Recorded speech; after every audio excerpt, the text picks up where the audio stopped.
इब्तिदा इश्क है, रोता है क्या, आगे आगे देखिए होता है क्या।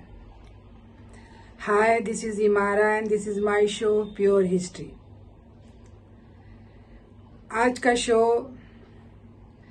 एक ऐसे ध्रुव तारा के बारे में बताने जा रही हूँ, जो तारा नहीं इंसान के बारे में बात कर रही हूँ। आसमान में तारे तो हजारों हैं, लाखों हैं, करोड़ों हैं, कोई गिन नहीं सकता कि कितने हैं, पर ध्रुव तारा सिर्फ एक ही है।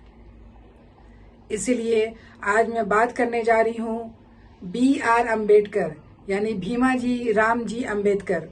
इनके बारे में बात करने जा रही हूँ। इनके बारे में हजारों लाखों शो बन चुका है, किताबें लिख चुकी है, बहुत चीजें हो चुका है। तो मैंने सोचा कि मैं ऐसा क्या करूं जो खास हो, बिल्कुल अलग हो।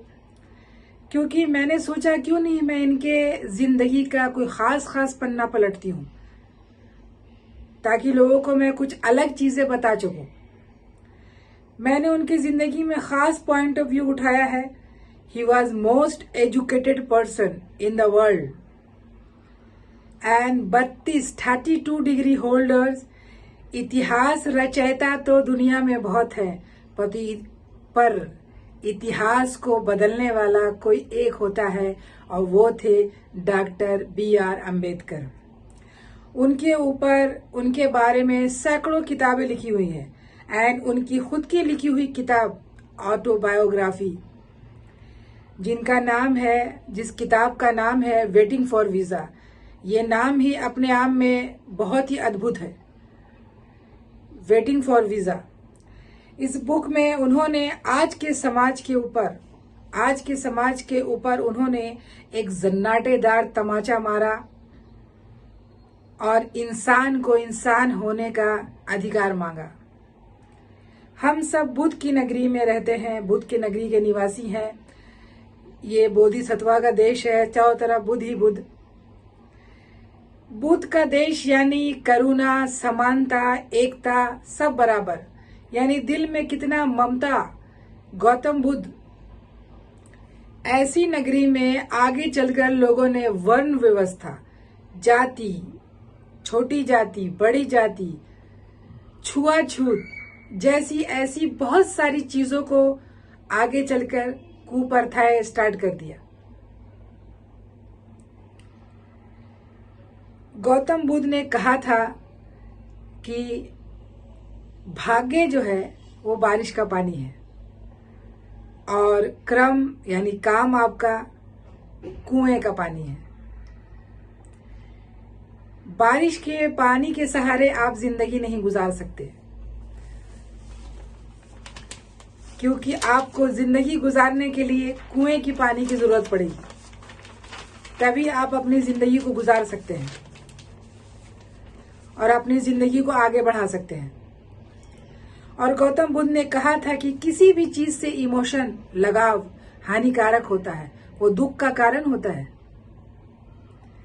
ये दो खास बातें BR अम्बेडकर बाबा साहब ने बचपन से अपने दिल में घर कर गए। ये दोनों बातों से वो काफी प्रभावित थे। बचपन से ही जिस कलंक के साथ वो जी रहे थे, समाज में एक तरह का कलंक था, वो जी रहे थे। इस इंतजार में थे कि कब सुबह होगी। सुबह तो रोज होती है और शाम होती है, सुबह होती है, जिंदगी यूं ही तमाम होती है। पर वो उस सुबह की बातें कर रहे थे जो छोटी जाति के लोगों के साथ हो रहा था, यानी उनकी कोई सुबह नहीं थी। वो इस इंतजार में थे कभी तो सुबह होगी और हमें एक स्वच्छ खूबसूरत सुबह सूरज देखने को मिलेगा। कहने को तो हम 19वीं सेंचुरी में थे, 19वीं शताब्दी में, पर छोटी जाति के पास जानवरों के बराबर भी अधिकार नहीं था। जो अधिकार जानवरों के पास था वो उनके पास नहीं था। जहां छोटी जाति के लोगों को आम घूमना फिरना भी मना था। अगर आपको बाहर निकलना है तो अपने जिस्म के ऊपर झाड़ू को लटका के घूमना होगा, और छोटी जाति के लोग सर पे मैला ढोते थे। ये तो छोड़ो, सबसे बड़ी बात है कि केरला एंड तमिलनाडु में औरतों को वहां पे ब्रेस्ट ढकने का अधिकार नहीं था। ये कितनी बड़ी बात है। अगर आपको ब्रेस्ट ढकना है तो आपको उसका टैक्स देना पड़ेगा। टैक्स दें तभी आप ब्रेस्ट ढक सकते हैं, और नहीं तो आप अपना ब्रेस्ट खुला लेके घूमिए। ये कितनी शर्म की बात है। ये उस जमाने में हो रहा था, ऐसी प्रथाएं थी। ये एक अलग विषय है, इस पर मैं अलग वीडियो बनाऊंगी। ऐसे समाज में इंसान को इंसान होने की कीमत ली जा रही थी। ऐसी ऐसी कुप्रथाएं देश के अंदर थी जिसका खामियाजा सिर्फ छोटी जाति के लोग ही भुगत रहे थे। छोटी जाति में भी और छोटी जाति होती है, यानी कि और सबसे छोटी जाति महार जाति। तो इनमें जन्मे थे बाबा साहेब अम्बेडकर। सोचो आप किस ढंग से इन्होंने अपनी जिंदगी को गुजारा होगा, हम इमेजिन नहीं कर सकते जो इन्होंने अपनी लाइफ में इन्होंने गुजरा है इनके साथ। उसके अलावा चूंकि इनके जो एंसेस्टर थे बाबा साहेब के दादा परदादा, वो ब्रिटिश सेना में थे, जिसके वजह से इन लोगों की जिंदगी कुछ हद तक अच्छी गुजर रही थी। पर उसके बाद भी इन्हें पढ़ने लिखने का अधिकार नहीं था, ये पढ़ाई नहीं कर सकते थे। तो इनके पिता के खास इनके जो अफसर थे, उनके रेफरेंस पे इनको स्कूल में एडमिशन मिला था, जहां इनको पढ़ने के लिए भेजा गया, जहां पे ये जूते चप्पल के साथ बैठते थे, जहां पे लोगों का जूता चप्पल रखा जाता था, वहां पे बैठ के ये स्टडी करते थे। ये 19वीं शताब्दी की बात है, तो आप सोचो कि उसके पहले क्या हो रहा होगा।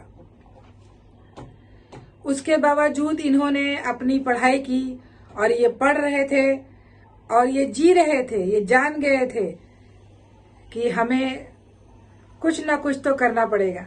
बचपन से ही अपने गुस्से को पाल रहे थे, यानी ये देख रहे थे, ये गुजर रहे थे चीजों से। एक होता है कि आपको देखना, एक होता है कि सफर। इंसान उन चीजों से गुजर रहा था।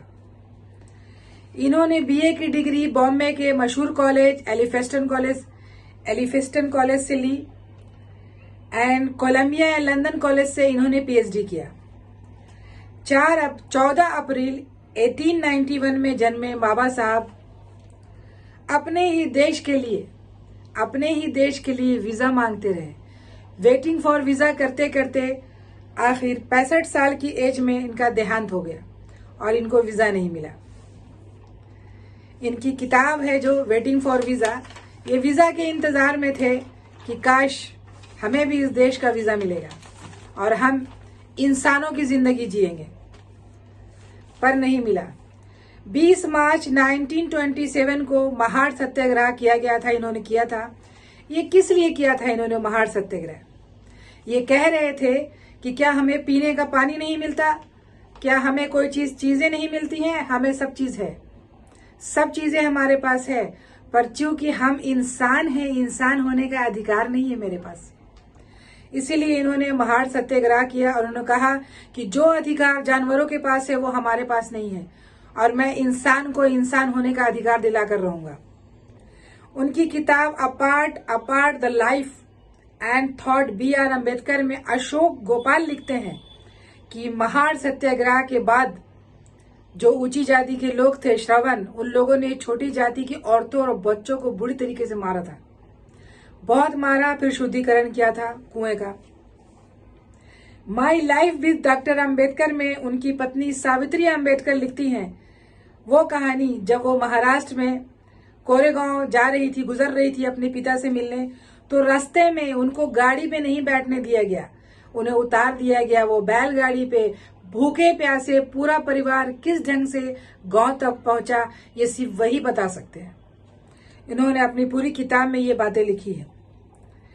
मिस्टर सावरकर ने महार सत्याग्रह को खुलकर सपोर्ट किया था, सावरकर ने, और उन्होंने कहा था कि जो समाज में जो जाति प्रथा है इसको हटाना होगा, यानी छुआछूत की जो बातें हैं। पर धनंजय कीर अपनी किताब सावरकर इन हिज टाइम में लिखते हैं कि सावरकर ने घोषणा किया था कि हिंदू समाज के लोगों को मानव अधिकार मिलेगा, उसका उल्लंघन नहीं किया जाएगा। इसकी व्यवस्था लिखते हैं।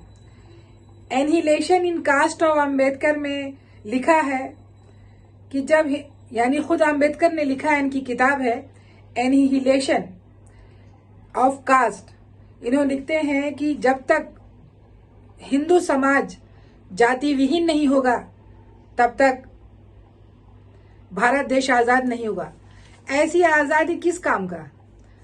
हम अंग्रेजों से तो गुलाम हो जाएंगे, पर उस गुलामी से या उस आजादी का क्या फायदा जहां इंसान को इंसान होने का अधिकार नहीं था। उन्हें गार्डनिंग का बड़ा शौक था। दिल्ली में सबसे बेस्ट गार्डन उन्हीं के पास था। उन्हें कुत्ते पालने का भी बड़ा शौक था, और जब उनके कुत्ते की मौत हो गई थी तो वो फूट फूट कर रोए थे। इससे ये पता चलता है वो कितने बड़े, यानी कितने इमोशनल थे। जब उन्होंने 31 मार्च 1950 को जुगल किशोर बिरला उनके पास मिलने आए, क्योंकि भीमराव अंबेडकर ने पेरियार के साथ भगवत गीता की आलोचना की थी, तो उन्हें बुरा लगा कि आपको हिंदू समाज में और जो हिंदू की सबसे पवित्र ग्रंथ है उसकी आलोचना नहीं करनी चाहिए थी। तब उन्होंने कहा था कि इसमें वर्ण व्यवस्था है, इसमें एकता यानी समानता का अधिकार नहीं बताता है। उसके अलावा जुगल किशोर ने उन्हें 10 लाख रुपए का ऑफर किया था कि आप समाज को सुधारने के लिए आप पैसे ले। तो भीमराव अंबेडकर ने कहा था मैं अपने आप को यहाँ बेचने के लिए नहीं बैठा हूं। ये उनकी किताब है एक, जिसमें शंकर शास्त्री अपनी किताब माय एक्सपीरियंस ऑफ मेमोरीज में बाबा साहेब अंबेडकर के बारे में लिखते हैं, जिसमें ये घटना लिखी हुई है। उन्होंने पेरियार की उपस्थिति में भगवत गीता की आलोचना की। उसके अलावा उन्होंने मनुस्मृति को समाज के सामने जला डाला, क्योंकि उन्होंने कहा कि ये किताब समाज विरोधी है, इंसान के विरोधी है। अपनी किताब इनसाइट एशिया में जॉन बुंथर लिखते हैं कि उनके पास किताबों का एक बड़ा संग्रहालय था। 1938 तक उनके पास 35,000 किताबें थी। तो सोचो 1955 तक उनके पास कितनी किताबें होंगी, जो आगे चलकर कितना होगा। बाबा साहेब के बारे में बातें करना जो कभी खत्म नहीं होगा, क्योंकि कोई एक बातें है नहीं इनके बारे में। इनके साथ पूरा फिल्म है, इंट्रोडक्शन यानी इमोशन, ड्रामा, एक्शन, सारी चीजें हैं इनके अंदर और इनके लाइफ में। इतनी बड़ी डिग्री थी, पूरी दुनिया में इनकी इज्जत थी, वाहवाही थी।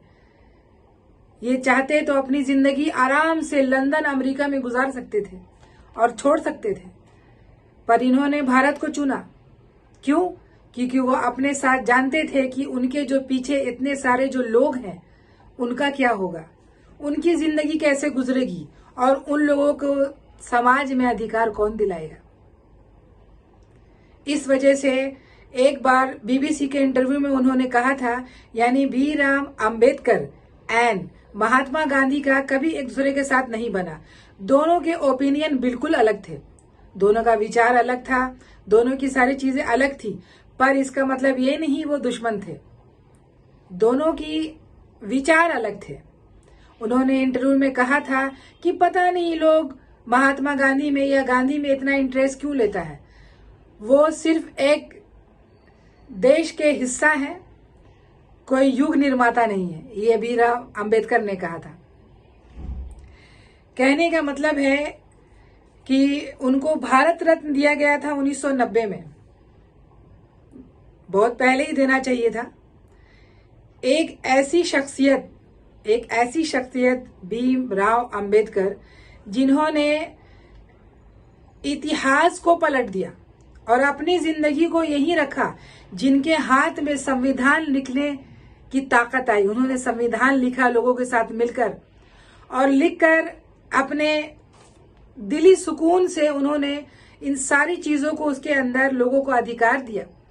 आज हमें सारी चीजों का अधिकार है, एकता का अधिकार, आजादी है, हम सब बराबर हैं अकॉर्डिंग टू संविधान, कॉन्स्टिट्यूशन। पर फिर भी वो इंतजार करते रहे। उन्होंने सारे धर्मों को पढ़ा, सारे धर्मों को देखा, सारे धर्मों में उन्हें कहीं भी तर्कवाद नहीं दिखा, कहीं भी तर्कवाद नहीं दिखा। यहाँ तक उन्होंने धमकी भी दी कि मैं हिंदू समाज में पैदा तो हुआ हूं कलंक के साथ, पर मैं हिंदू समाज में मरूंगा नहीं। जिस पर महात्मा गांधी ने आमरण, जिसको बोलते हैं उपवास, रख लिया कि नहीं, आप हिंदू धर्म छोड़ नहीं सकते, पर उन्होंने नहीं सुना। आखिर में उन्होंने महात्मा बुद्ध यानी बौद्ध धर्म को अपनाया। उनके हिसाब से पूरे दुनिया में सिर्फ एक ही धर्म था जो लॉजिक पे उतरता था, जो समानता का अधिकार देता था, जो वाकई में एक हकीकत था, यानी एक प्रैक्टिकल, जिसको आप कहते हैं एक प्रैक्टिकल लाइफ के बारे में। तो ये गौतम बुद्ध ही उनको पसंद आए और उन्होंने अपने पूरे समाज के साथ बौद्ध धर्म को अपना लिया और ये साबित कर दिया कि वेटिंग फॉर वीजा मैं कर रहा हूं, लेकिन हमें वीजा नहीं मिला और आखिर में वो हम सबको छोड़कर चले गए। यानी वो आसमान में आज भी अगर आप देखें तो लाखों करोड़ों तारे हैं, सब है, ध्रुव तारा सिर्फ एक ही है। तो हमारे बाबा साहब आम्बेडकर ध्रुव तारा थे। आप उन्हें जब भी चाहे आसमान में देख सकते हैं। धन्यवाद।